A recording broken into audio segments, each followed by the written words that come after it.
On this edition of the NESN Red Sox Podcast, we dive into Steven Wright's recent success and determine whether he's earned a permanent spot in Boston's rotation. And we'll talk about whether it's fair or not to second-guess the Hanley Ramirez decision and whether or not the Red Sox lineup is as good as we once thought it was.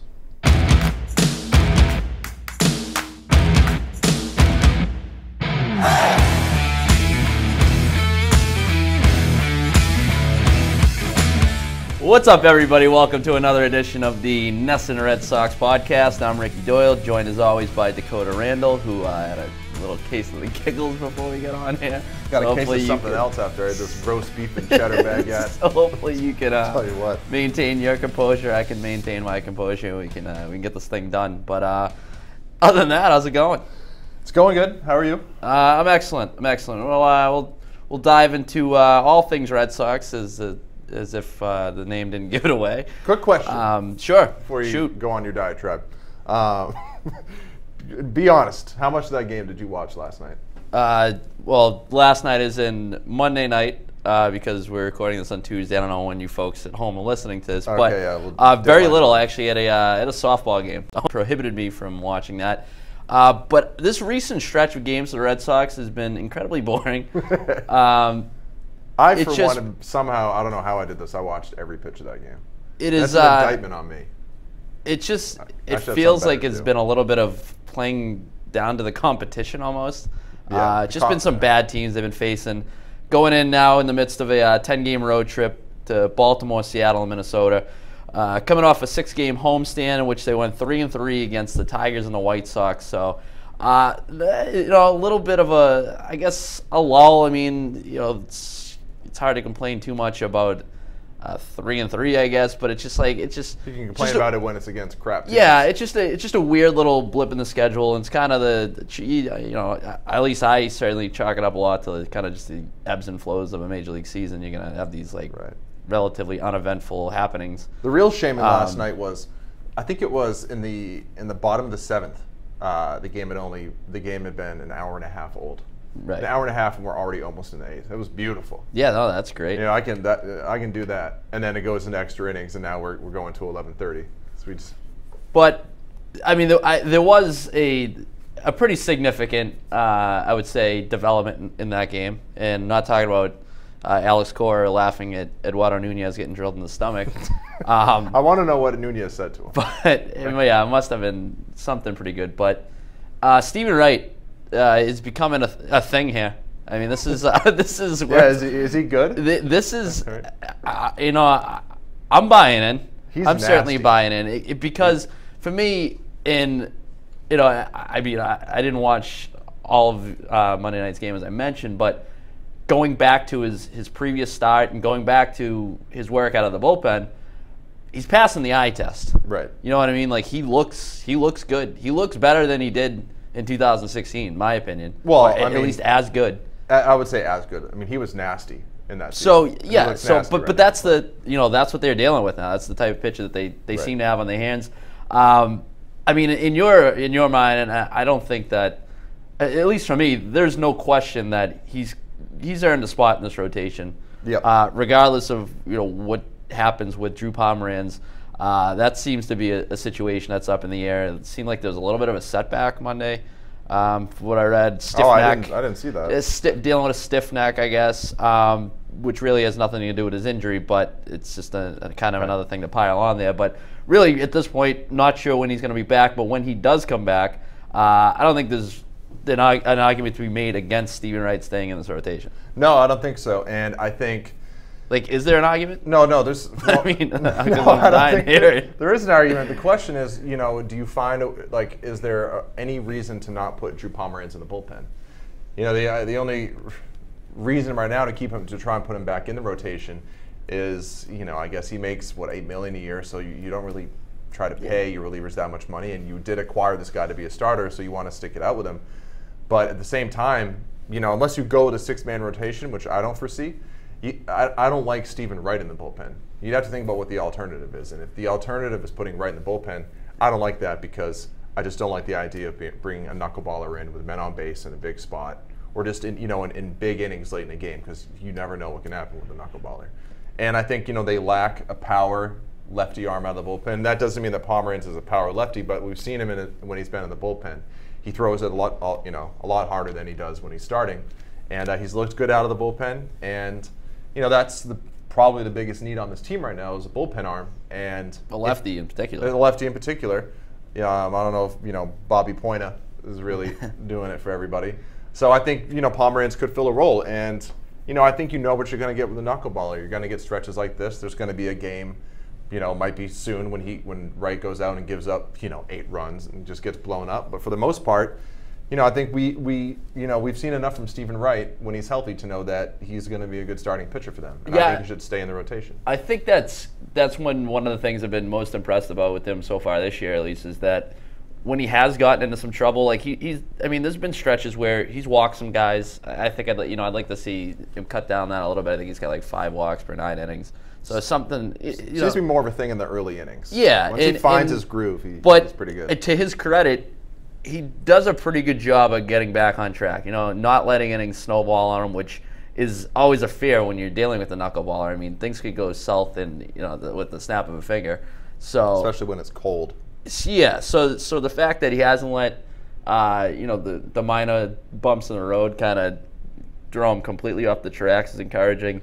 Scoreless streak of 22 2/3 innings now. It's up 6 to straight scoreless appearances. 6 straight, yeah. ERA down to 1.21. So another thing, getting ahead of guys. I mean, threw first pitch strikes to 20 and 28 hitters Monday night. So just a lot of encouraging signs. Basically, what this guy was doing in 2016. And he works fast too. That's the thing. I mean, unless of course the teams start to string some hits together against him. But for the most part, I don't know if it's because guys see this ball floating right in front of them that they just they feel like they need to swing. And unless they make solid contact, they're making outs. And it just seems like guys go up there trying to swing against him, and a lot of times that leads to really quick innings. Yeah, I think it was Brock Holt that said after Monday that there's a lot of times when guys do get on base when they're facing Stephen Wright that they'll immediately mention to him that thing is dancing. That thing it's tough to hit. Right. So I mean that just shows you kind of the respect he's commanding throughout the league. The other thing too is if you really think about it, I mean, what's Drew Pomeranz's fastball top out at? I mean, 90, but for the most part, he lives around 87, 88. This year, yeah, it's been, and Stephen Wright throws 85, 86, so what's the difference? At the end of the day. Stephen Wright was such kind of a forgotten guy almost going into this year. I mean, for obvious reasons, we only made 5 starts last year, 8 starts, whatever it was. Then, the suspension and the injury and the early going, so you kind of forgot about him a little bit. I forgot that he did throw that hard. It's not obviously he's not bringing gas here, but 85, 86, you got a knuckleball? Yeah, I mean that's he can dial it up there a little bit. Especially if you got location and you could paint it. I mean that's real stuff. And the one thing that you can guarantee every Stephen Wright start is the GIFs that flood social media as to how filthy his knuckleball looks. I mean, some of them are laughable. It is pretty laughable, but I'm getting a little tired of those. Right. They're all the same thing. Can we just all agree that it's been a pretty filthy pitch this year? Yeah. But on the other side of that, as when you do start talking about Pomeranz going into the bullpen, if that is eventually the move that they make, I'm a little interested to see how that works out. I mean, the fact that he has experience there, he hasn't really pitched there since 2015 when he was with Oakland. Right.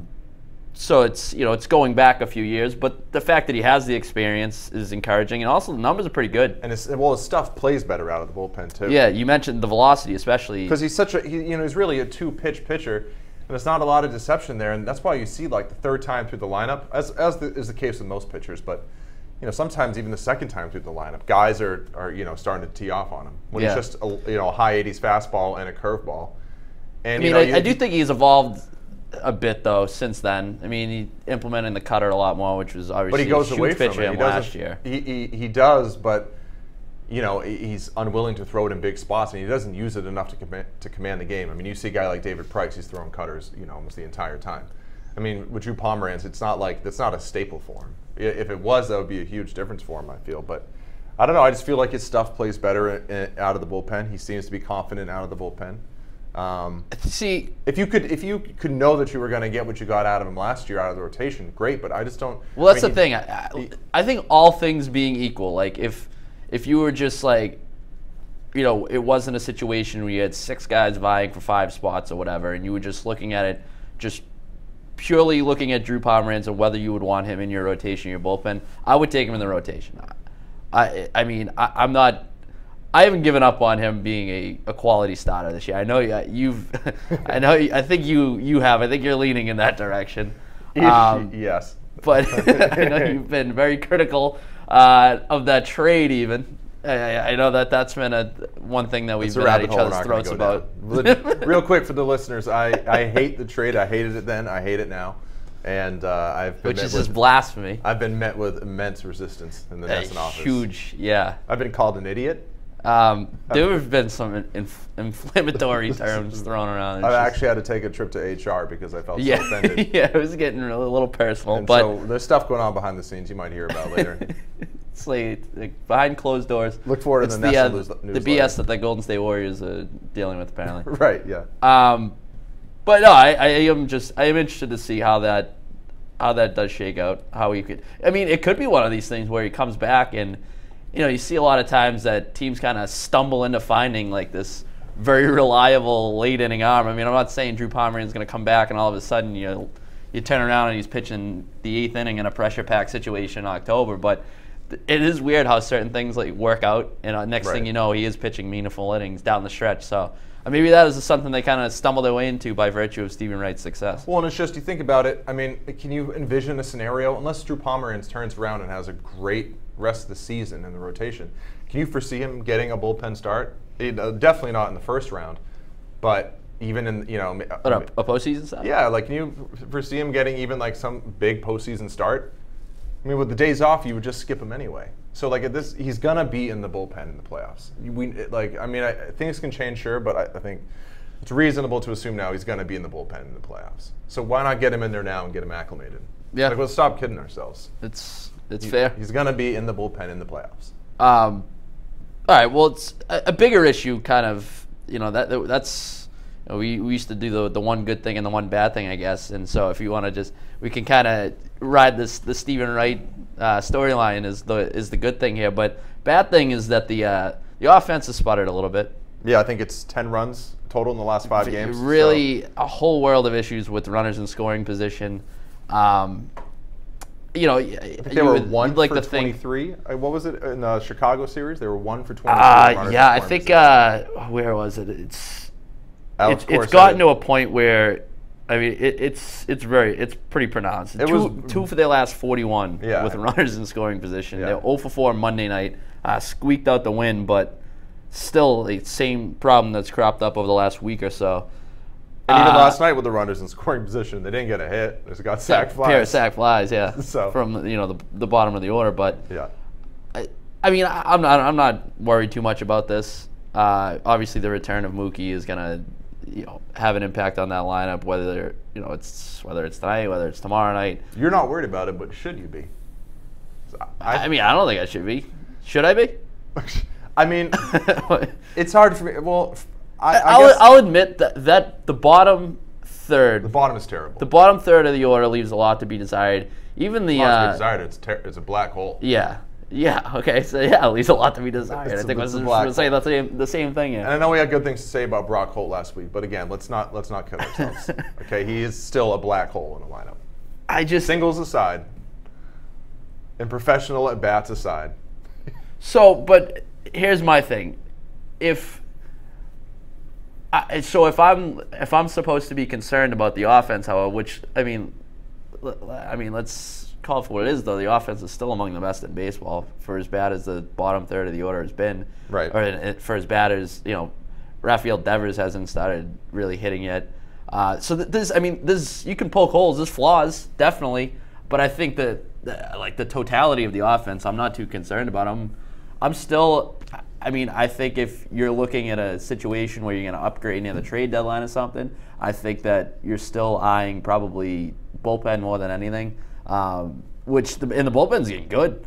I just think you could use another arm. You can always use another arm. Oh, yeah. In the bullpen. They need another arm. And you know me, I think they should get Scooter Gennett. That's the thing. I don't have I don't know what the real solution is in terms of. I mean, do you think this offense suddenly needs some sort of shot in the arm? And if so, what is it? There's no. I don't think the thing is. I think what you have is what you're going to have the rest of the season, barring any sort of major trade or change. I mean, this is what you got, and the problem is it's not even Scooter Gennett. Yeah, unless you go get Scooter Gennett or Corey Dickerson. But it's not just the bottom third of the order. I mean, it's the bottom half. I mean, you look at the top. Mookie Betts is hitting 359. Andrew Benintendi's been great. He's hitting 293. Got good numbers. We know what JD Martinez has done. Hanley's gone now, so that's out of there. And then Xander Bogaerts is hitting 277, but I think we all like what he's done at the plate. I mean, after that, in no real order, you got Rafael Devers hitting 232. You have Jackie Bradley hitting 193. Christian Vasquez hitting 206. Eduardo Nunez hitting 253 with the guy who's set to replace him basically has one knee. And Mitch Moreland, who we like, and sparingly when he kind of gets these opportunities as a bench player, but when he gets regular at-bats, we see that he's not an everyday. I mean, he's an everyday first baseman, I guess, by big league standards, but this guy's not going to, put up huge offensive numbers. He might hit 20 home runs, but he's really a 240, 250 hitter. It's what he's been in his whole career. So basically you got a few guys at the top that can do real damage, and the rest are a bunch of 270 or lower hitters with only one, maybe two, that can give you more than 15 homers. That's a weak second half of the order, especially with Hanley out. And the bigger thing is how it plays in the postseason. Because, yeah, it's still good enough to maybe win you a division. But when you get in the playoffs and you need hitters to hit good pitching, I mean, Hanley was one of the few guys on the team that could, which is why I second-guessed that move a little bit. Who else on the team, after the top four, do you trust to hit good pitching? And for me, I mean, I'd say nobody. You could point to some guys, and I guess, and make a case, but it's just. I mean, when you think about it, it's you've got a couple guys putting up insane numbers, and Benintendi starting to do the same as well. Outside of that, it's a lot of guys. I mean, even underachieving. I mean, we know Jackie Bradley's no Pete Rose, but 193 is bad for him, and Christian Vasquez 206. I mean, he hit 290 last year. I mean, he's been brutal. Those are the two, I would say, biggest concerns, and they kind of the catching situation kind of is what it is, and it has been in the entire season. I think whatever you get offensively from there is just kind of, it's icing on the cake, I guess. I mean, it's right. I'm not all that concerned about that. The Bradley thing is a little concerning. It seemed for a while like maybe he was showing signs of breaking out of it, and then goes right back into another rut. So. You got to wonder how long are they going to ride with that? Because as I mentioned, I mean, I haven't even looked at his defensive metrics this year, but it doesn't feel like he's made as much of an impact in the field as he has in years past. Is that just me? Oh, I mean, first of all, it's not his fault if there aren't insane, crazy web gym plays to be made. But, so, I mean, I don't think he's not costing them any games. I mean, I've always thought his arm is overrated. He's got a hose, but I've always thought he's been a little inaccurate. So, I think the arm's overrated. I mean, I think he runs down so many plays that a lot of guys maybe don't get to that you don't realize it. I guess that's what advanced metrics are for, and I'm not going to act like I'm an expert in that area. But for me, I think we saw last night was a perfect microcosm. I think, what was it? JD Martinez was intent. I don't know if it was last night or the night before. They're all blending in. But JD Martinez was intentionally walked to load the bases, and Mitch Moreland struck out. And yes, it's one at bat, but I mean that's an example of why protection for your arguably your best hitter is so important, because they'll just intentionally walk in, and the guy that comes up next strikes out. I don't know. See, my thing is that. The easy thing to do and the obvious thing to do is you see the struggles offensively is to immediately look back at the Hanley Ramirez thing. But let's not act like Hanley Ramirez is lighting the world on fire. No, but just in that Ramirez situation, has been a league average player at best.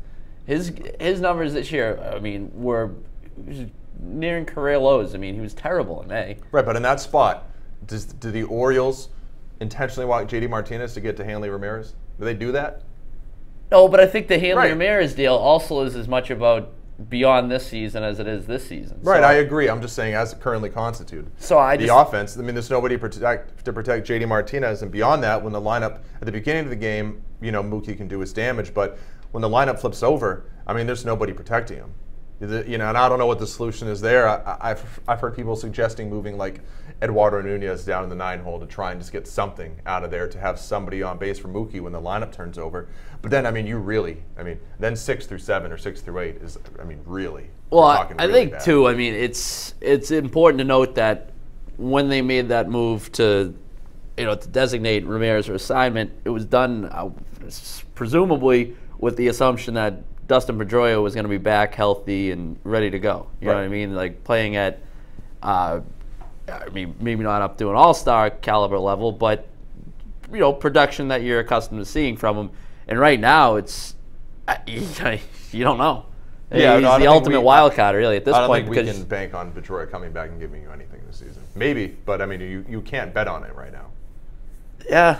And because you don't know how long it's going to be before he gets back. Right. And another thing too, if you look at to talk about their bench options, because that's people say, why didn't you pinch hit this guy in this situation, and why didn't people talk about different matchups and Core's lineup sometimes, but it's like, think about your bench options. You have Brock Holt, who's he's hitting .301, but only 10 of those are extra base hits. The rest are all singles. We know what Brock Holt is. After that, it's Sandy Leon at 244. Blake Swihart, love you, but 156. Sue Lin, 188, obviously in the minors. Pedroia only had 1 hit when he came up. Sam Travis, 167 with 2 hits. Hanley Ramirez was 254 with 29 RBI, which still would be 1, 2, 3, 4th on your team? 5th on your team? So, I mean, I think what you got right now is what you got. Barring a big move, the offense you have right now is the offense you're going to carry into the postseason. That's the thing is there's not even an alternative, in the minors that you can look towards. There's nobody. In years past, there's been kind of a, like Devers, for example, last year, or even going back to, when Mookie first came up, or Bogarts even. There's always kind of like that, the hotshot prospect that you could turn to for some sort of boost, and they don't even have that this year. Right. I think people were hoping maybe Michael Chavis by the end of the season could be September call-up, give you some power. Yeah. But, I mean, who knows with that now, obviously. Pop for PEDs, so who knows? Yeah. And the thing with, to kind of hone in on one area of what you just talked about. Don't forget Adam Lind, by the way. Adam Lind. The Blake Swihart thing is they put a lot of faith in that guy. I mentioned by getting rid of Hanley, you did so with under the assumption that Dustin Pedroia was going to be back and healthy, but it was also kind of a leap of faith to assume that Blake Swihart was going to start producing with more of an opportunity. Hasn't been there thus far. Right. But you're kind of pot committed with this guy. I mean, you're not going to turn around and then all of a sudden make him, cut ties with him to have a marginal upgrade at best. I mean, you look down and you mentioned. Well, I think that's why he's getting more playing time right now. It's because they want, they're hoping he's going to come in and hit and increase his value, and then you can trade him for something real. Because, I mean, at the end of the day, what's his future on this team? He doesn't have one. I wish he did, but, I mean, you look at it objectively, he probably doesn't have a future. And I just think, that's a guy. I can't think of a player that needs more of a fresh start somewhere than Blake Swihart. I'd love him to be the catcher of the future for the Red Sox, but it's just everything about this season for him is felt so awkward. Yeah. Even him finally getting to catch. Jalen Beeks. That's a story for another day. And he starts, and his first starts, since the early part of 2016, I think, behind the plate is a start when it's somebody making their major league debut, and then it's trying to come up with takeaways. So, each of those guys in that situation, it's well, how much of that can you pin on Swihart for his, pitch calling and some of the comments everything. After, I think Core said something he did the best job he could do. And I was like, how bad do you guys think he really is? Yeah. So it's weird. It's also, it seemed in spring training like he was going to become this ultra utility guy, but evidently they don't feel confident enough to use him at second base or third base or a position other than first base, left field, right field. Right, but that's the weird thing is as his playing time has increased.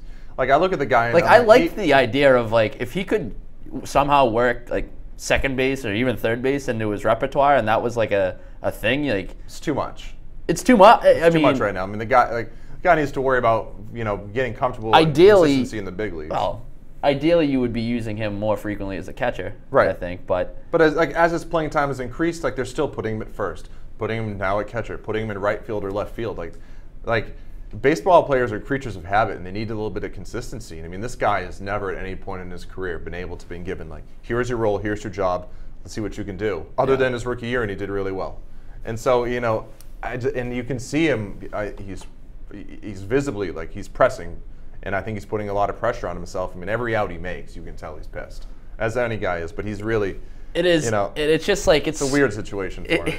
To an extent, he's so snake bitten too, because there have been. I mean, there was one stretch where he was just roping balls. Like the exit velocity was off the charts, but he was just hitting it right at guys.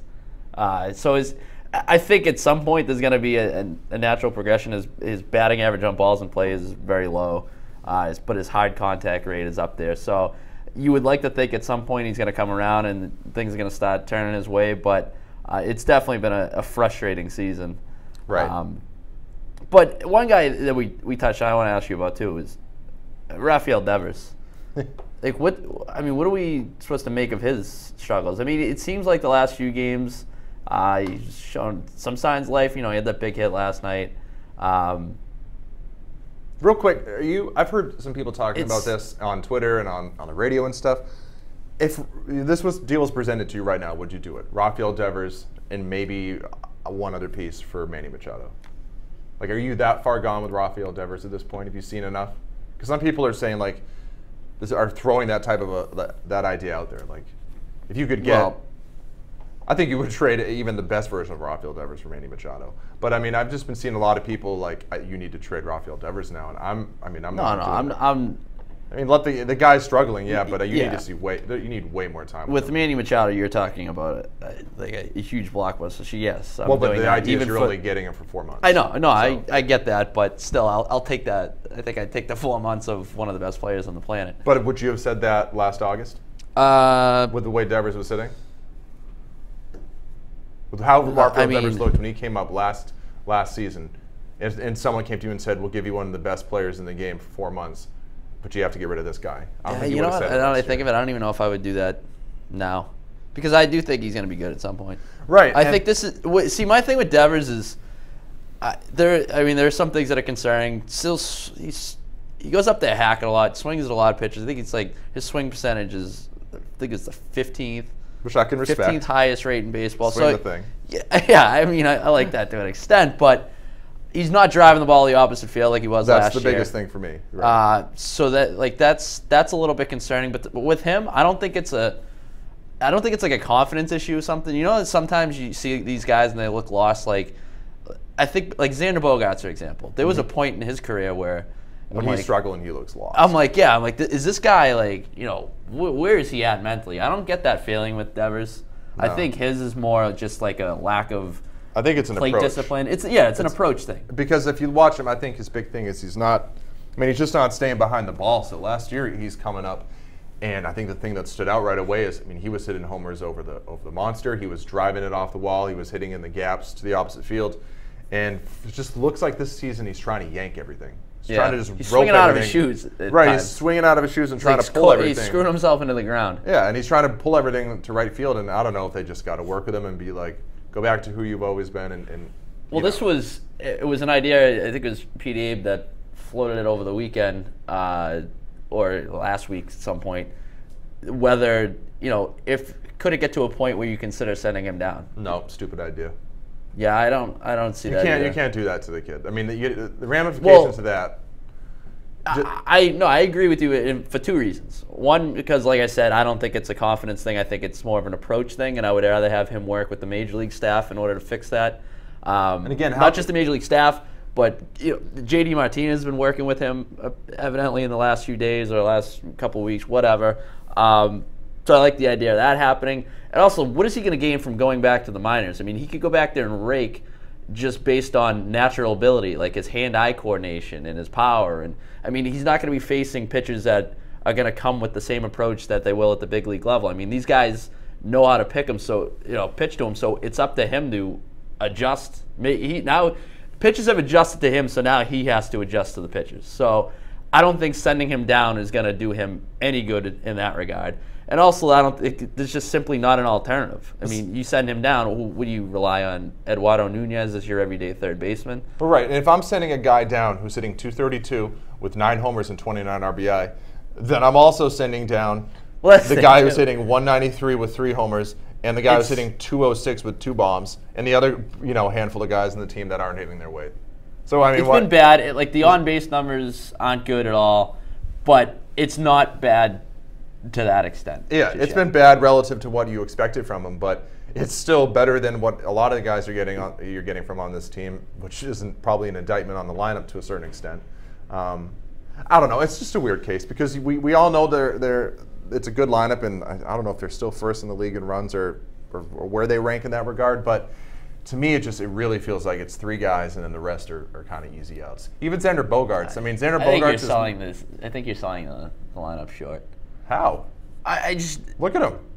A lot of these guys are easy outs right now. Besides J.D. Martinez, Mookie Betts, and Andrew Benintendi. I know Xander Bogaerts. Right, 4. That's 4. But I'd even say Mitch Moreland is no. I feel good about him. Good at bat. That's 5. He's 240. Brock Holt, for as much as I know you want to rip into him, has had a pretty good year. So that's 6. Right, but really are you worried about singles? Like you hit your single. I'm worried about guys that are going to intimidate the other pitchers. You can't have 9 guys up there hitting 40 home runs. No, but you can have a guy that can get an extra base hit. Hit a home run every now and then. I'm just saying, if I'm the other team, like, okay, Brock Holt, you hit your single. Stretch it into a double. Scooter Jeanette's out there hitting 340 and hitting bombs. Well, that's a player, but it's a good player. But I'm just, and even Xander Bogaerts, like I look at him and I'm like, yes, he gets his hits and he gets homers, but he also strikes out a lot, and he just doesn't strike me as a guy that really strikes fear into opposing pitchers. For me, it's 3 guys, and the rest really can be pitched to, especially in the postseason. And that's why, I think about a guy like Hanley Ramirez. It's always, for as underwhelming as his numbers are relative to what you expect from him, we know the guy can hit good pitching. We know he can do it in the postseason. So I'm just worried about how the lineup plays in the playoffs because we've seen it the last couple of years. These guys, we watch them during the season. We're like, oh, these guys can hit. They got talent, and they get into the playoffs, and they don't show up against good pitchers. So I'm not to backtrack too much here, but so if you had the option right now, it was presented to you, you could take Hanley Ramirez back. You could undo that deal, basically, have Hanley Ramirez for the rest of the season and almost certainly have him for $22 million next season. You would do that? Well, I don't think they would have. Well, but then it's weird because... You don't think they would have what? I mean... Well, that's why I wish I knew the rest of the situation. Because I don't think they were going to give him those kind of at-bats. So if they went to him and said, you're going to be on the bench a little bit more, and he flipped out, then yeah, you have to trade him. There was no way that he would have stuck around here and not reached the plate appearance mark. Then release him next year. I don't know. How is your team better with him off it? I know, but I mean, they signed the contract. I mean, it's their fault.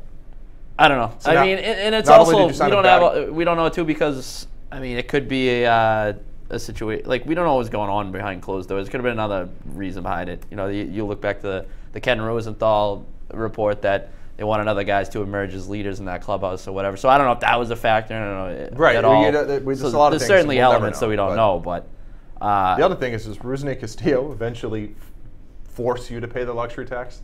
Yeah, I don't think that's going to happen. It's not, but it would be fascinating.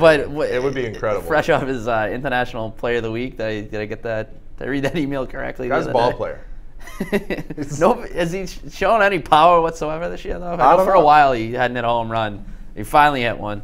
But for the most part, he was. You want to talk about your singles hitters. I think he You're up there bashing the singles hitters, and I don't think he has too many home runs. Well, but it's about extra base hits, too. But I like to think Rusney Castillo could hit 193 with 3 homers and 9 doubles. You think Rusney Castillo could do that? I think he's destined for a career in Rhode Island, thanks to the financial particulars of that situation. There are worse places to be than Rhode Island. It's an interesting player.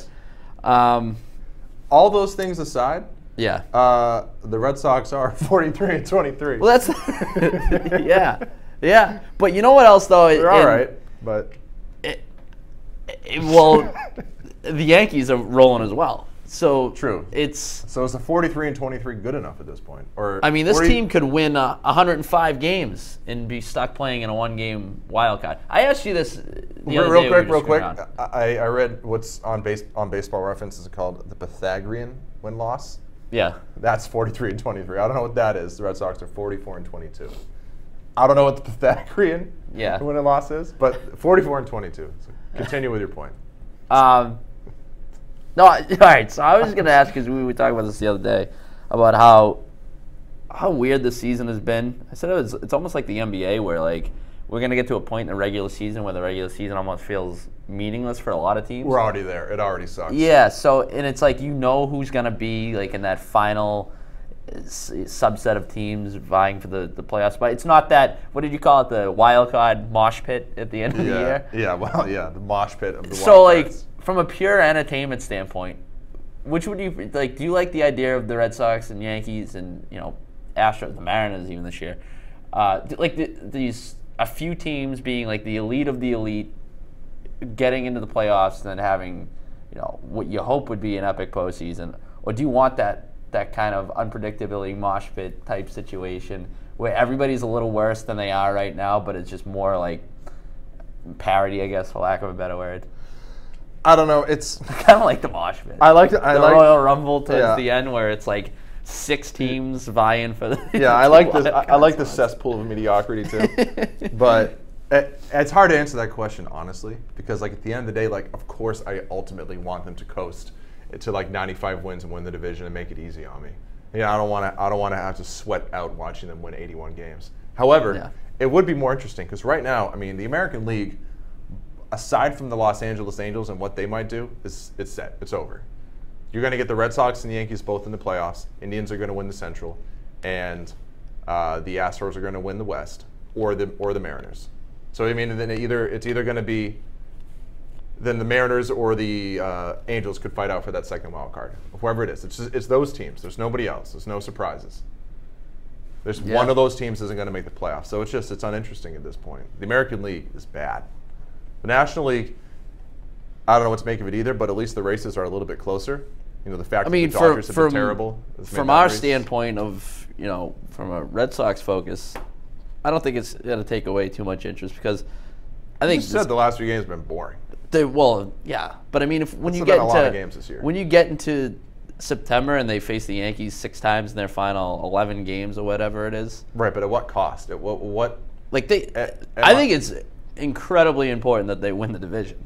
Of course, no, I agree, 100%. So you're going to get to September, and those games are all going to be meaningful. Those are going to be great, which is why,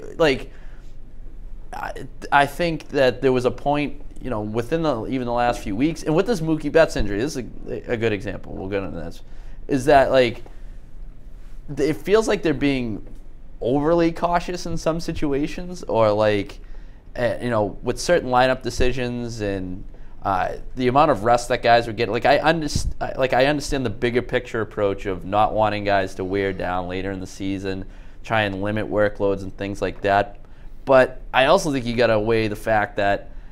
You don't want. I mean, I don't want to give away games now when you're gonna be. Yeah, you got to win every game. When you're gonna get to August and September, when it really starts to get a grind, you're fighting and clawing, and it's going back and forth by a half game, a game and a half, and you look back to when you trotted out this second-rate lineup in May at a game that you probably could have won had you played your regulars. So, I just think there was a point there where it was getting a little too. Right. Cautious. Well, the thing is, too, lack of a better word. You can. I think it's not unfair to say the Red Sox and the Yankees might largely split the games they play this season. I know they don't play. I don't think they play an even number, but they might be pretty evenly matched when it's all said and done. So you have to beat up on these bad teams to pick up games when you can. You need to beat these teams. You can't give away games against the Chicago White Sox, who are terrible. And so that's why I think Alex Cora is trying to find a balance where he is trying to be, he gave all the pitchers an extra day off last week. And he's obviously tried to, give them a light workload at the beginning of the season. But then, as you said, bringing Mookie Betts last night, I think was clear for me it was a clear indication of the Yankees keep winning. We have to. We got to step on the gas a little bit. We got to go on this road trip and win as many games as we can. The Mookie Betts injury was. Did you find that whole situation to be a little bit bizarre? It was weird because it wasn't a big deal. Then it kind of was a big deal. It went from being not a big deal. If this was September, he would be in the lineup, right from the onset. Right. To it seemingly being more of an issue than it was. He can't even reach balls in batting practice. Then he goes on the DL. Then it was, there was the rehab stint that he wanted to do the rehab stint, and then you turn around last night, he's batting leadoff. Right. In a major league game. He's roping a ball in his first at bat. Yeah, so it's I don't know what's going on here. If all indications are that he's fine, but it's, I don't know, it was a little bit concerning, I guess. And it was something where you just hope it doesn't crop back up at some point. But I don't know, it's just kind of strange how that whole thing unfolded. It was strange. I guess I'm gonna give them the benefit of the doubt that he's fine. Yeah, it's not I don't have any concerns. But it was weird. It was because it turned into. I don't think they rushed him back because of what we mentioned. I think they've been fairly cautious with everybody this year. even with JD Martinez, the second his back is giving him issues. He'll be out. He'll sit for a day. So I don't think that there was an instance of them rushing him back. But it was strange because some of the language was he looked a little bit better today. He's still a little sore. He looked okay.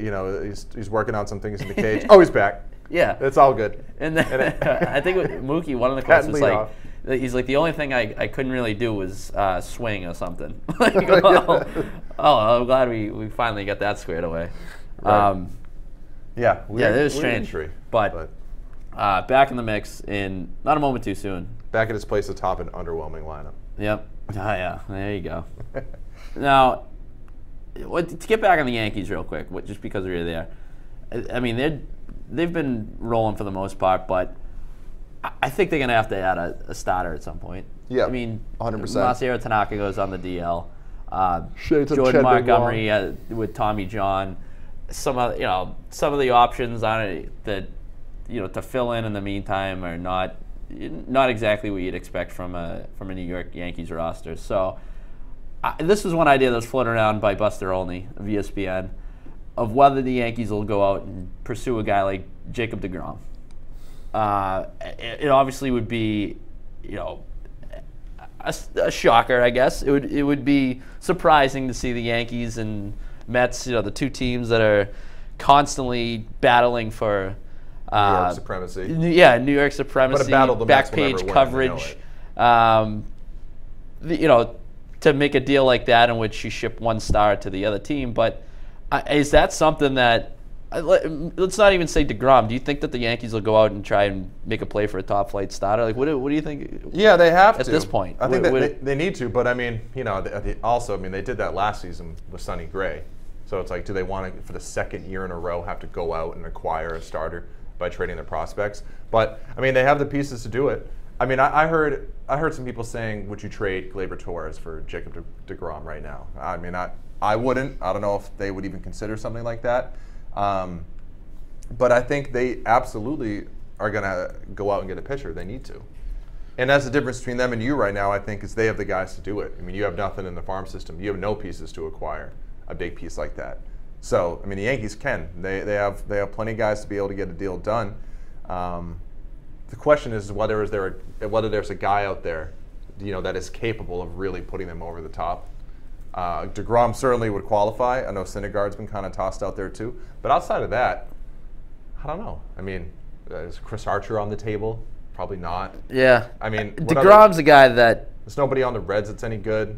I can't think of too many teams. Well, it goes back to kind of... The one that got away was Garrett Cole. Oh, God. It seemed imagine if they had him. It was pretty... It seemed at one point like the trade was imminent, and then next thing you know, he ends up in Houston. But right. I don't remember exactly what the pieces were for that, but I think Clint Frazier might have been the centerpiece of that deal, in which case if you're the Yankees, I think you're really kicking yourselves. Because I think that's a piece that you can part with and not really... Right. I think that's ideally the type of move that you make, as opposed to trading somebody like Torres. But you start talking about a package centered around Torres and a deal for DeGrom. And that gets my baseball juices flowing. That is I love a deal like that. And like, it's a good deal. Give me that. Think about how. But that's what you're gonna need to get a guy like how DeGrom. fleeced Theo Epstein got in that trade, the Aroldis Chapman deal. Oh yeah. I mean, he trades Torres to the Yankees for Chapman. I mean, yes, people would say they won a World Series. I was gonna say, but Chapman was a puddle in the playoffs at times. I think you could have made the case that they win that World Series with Wade Davis as the closer. But anyway, and then the Yankees go out and re-sign Chapman. I mean, that is for Brian Cashman. I think you're underselling Chapman's contributions. But regardless, I'm just saying for Brian Cashman, it was pretty clear he was overworked. But other than that, I thought he was really good. And I think he helped you win a World Series. Right. And I think when you're a team that hasn't won a World Series in that long, that you would take that deal. Right, but Cubs' perspective aside, I'm just saying for the Yankees. I mean, that's. Oh yeah. We haven't had a good deal like that here in a long time. Well, I mean, just look how fast they built back up the farm system. They built back that team in general. But just the pure fact that they traded Chapman for Torres and then got Chapman back, kind of like what you were supposed to do with John Lester, but didn't do. Yeah. You know what I mean? That's a good call. It's just such a. I mean, it goes back to the Lester trade. I mean, Cespedes, who you then flipped for Rick Porcello, so you didn't get the stud prospect, and you kind of took a different route to it. But yeah, I think if you're the Red Sox, you have to assume that the Yankees are going to go out at the deadline. I mean, they have a team capable of winning the World Series, and they're the Yankees, so they're going to go out at the deadline and they're going to add somebody. They're going to get better at the trade deadline. And they're going to be a better team in August and September. So would you trade Gleyber Torres for Jacob deGrom? I wouldn't know, but that's just me. But that aside. But what about if you do that with the assumption that you could maybe in the offseason sign Manny Machado and I mean, those are such big ifs. Move Didi Gregorius to second base. I mean, then yeah, then yes, if that's a thing. So, but what I'm saying from a Red Sox perspective, this is a Red Sox podcast. This is not a Yankees podcast. That I just love that hypothetical trade. It's unreal. You have to assume that the Yankees are going to go out and make a deal and make themselves better. So the Red Sox need to do the same. Because your current team right now, I contend, is not and will not be good enough to compete with the final version of the Yankees that we get in September. Assuming everyone's healthy. Obviously, that's a big if. So the Red Sox need to make a deal too. And where that is, I don't know. If that's adding another bat, which, I mean, I always like the idea of adding a bat. I don't think they're going to do it. Or I don't think they're going to touch the rotation either. I think you have what you have. Or if it's adding a big piece in the bullpen, whatever it is, they got to do everything they can, to improve the team because the Yankees are going to do that, and that's ultimately who you're competing with. Well, yeah, and I think if you're in an ideal world for the Red Sox, you're hoping Dustin Pedroia comes back and he gives you something.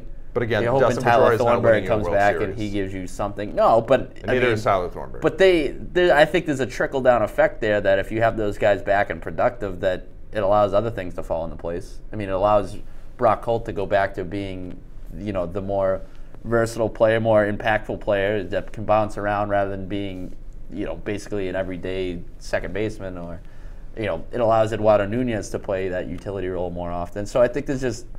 I don't know. I think there's a trickle-down impact that those moves have. I think your key to winning the World Series is to acquire Scooter Gennett, is to bring Durbin Feltman up from the minors and put him in the bullpen, and make a trade for, I don't know, throw a bullpen name at me. Give me a bullpen name. Where is Scooter Gennett playing on your team?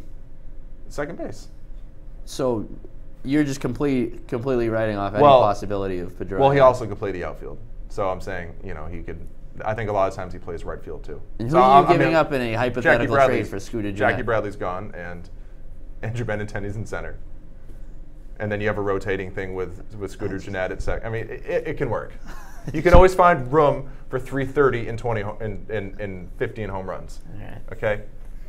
I mean, beyond that, I'm just saying. Save that, I guess. We'll get more into that as we get closer. From a realistic perspective, I just think the Red Sox need to address. They need to add something because the Yankees are, and I don't know. I just think you need a little bit more. I don't think you're far away, but you need something else. That's fair. I don't think anybody would disagree with that. Yeah. Sorry to keep harping on Scooter Gennett. I think it's because he's on my fantasy team.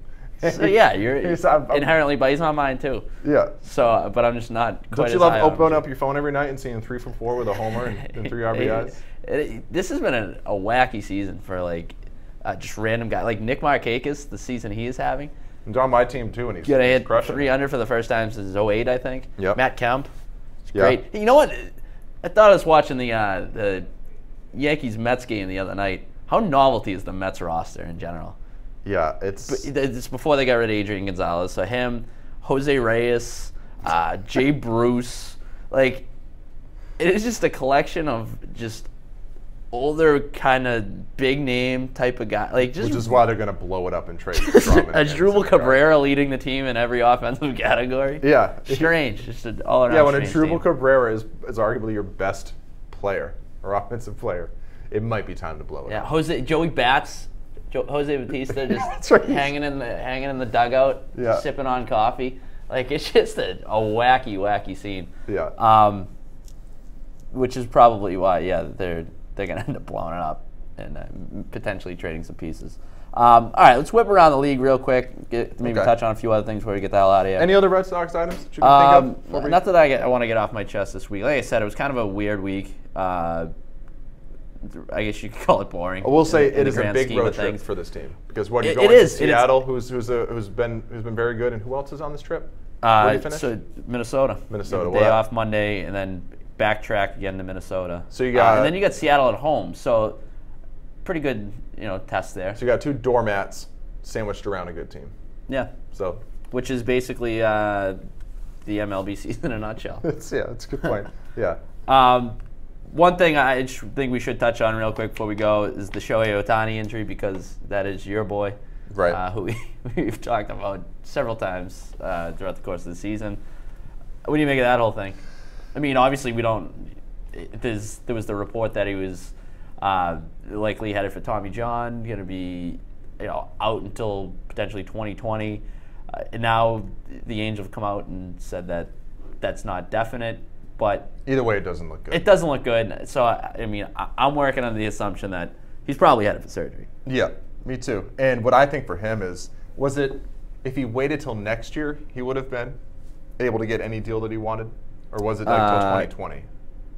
I forget what it was. I think it was next year, but either way. Either way, because, I mean, now he's looking at it. Now you're looking at it saying, you cost yourself a lot of money, man.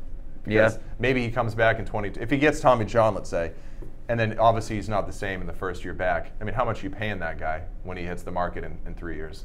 It's going to be. Did he get a 3-year deal or a 5-year deal? It's going to be a fascinating rehab too, given the extra ingredient of being how do you hitter rehab? As well. You know what I mean? Like this, so. I feel like you would just rehab like a catcher when Christian Vasquez got Tommy John. I guess, but your arm is so important as a catcher. It's just. Yeah, it's unprecedented. I mean, I don't know but how they're going to tackle it. But bigger picture, it stinks because that was a really fun storyline, and it was such a cool thing. It stunk that he was on the West Coast because we didn't get to watch him a lot. I wish he was playing on the East. But it's too bad because that's one of the coolest things to come around in baseball in a long time. And he was showing you he was good enough to do it. I mean, he can do it. But again, I think you said at the beginning of the season that you're worried about injuries. I don't know if Tommy John was what we were all thinking, but you wonder if he gets Tommy John, and then if and when he comes back, does he still do the two-way thing? What they do it now? Do it now. What is he? How old is he? 23, I think. 23. I mean, I don't want them to. It's one of these things where I don't want them to put off the surgery. Like, keep putting it off to the point where, like, I already feel like it's inevitable. Like, he's going to have surgery. Yeah. So the sooner you can get that out of the way and get him back, I think is the better. Because he's 23. He's turning 24 in July. There was already the issue right out of the gate in spring training that things were cropping up. And it was almost like, just get it out of the way then. I mean, and have him back for, if they had done it then, he would have been back for next year, maybe at some point next year.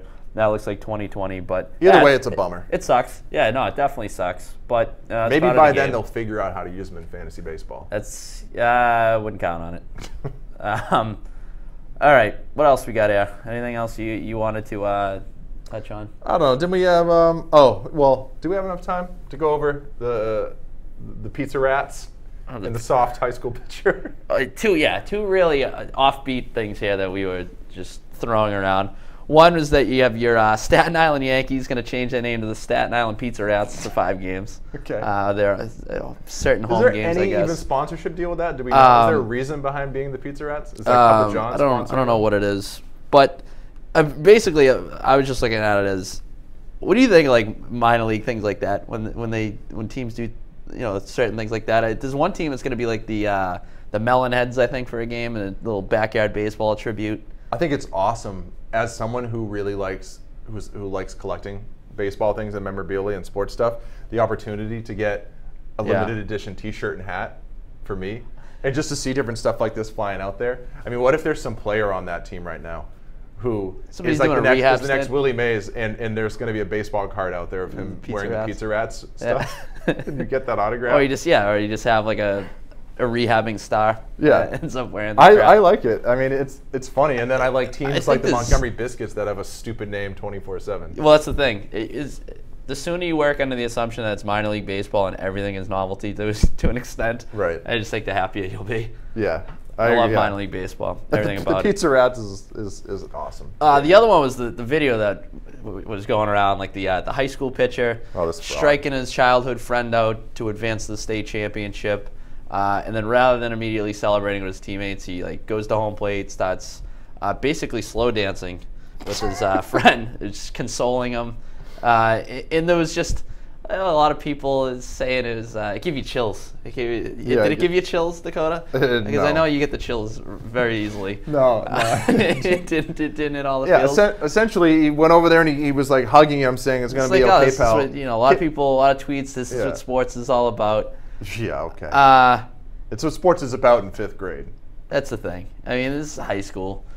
All I know about I just think of like my interactions with my friends in high school, and I would have gave them like the Derek Lowe crotch chop before I went and sold them. You know what I mean? Like, that's fodder for the rest of your life. Like, remember the time I struck you out to get to the state championship? You coward. And talked a bunch of crap. And yeah, like that. I mean, what happened to that? What happened to that? What are we doing? Yeah. So now, when you're 40 and you get around a bonfire drinking beers with your best buddies, and you're like, "Hey, you remember that time you were crying at home plate? Yeah, I hugged you because I love you, buddy." They came down and we. How about you sucked in high school and I struck you out? The foxtrot at home plate. Right.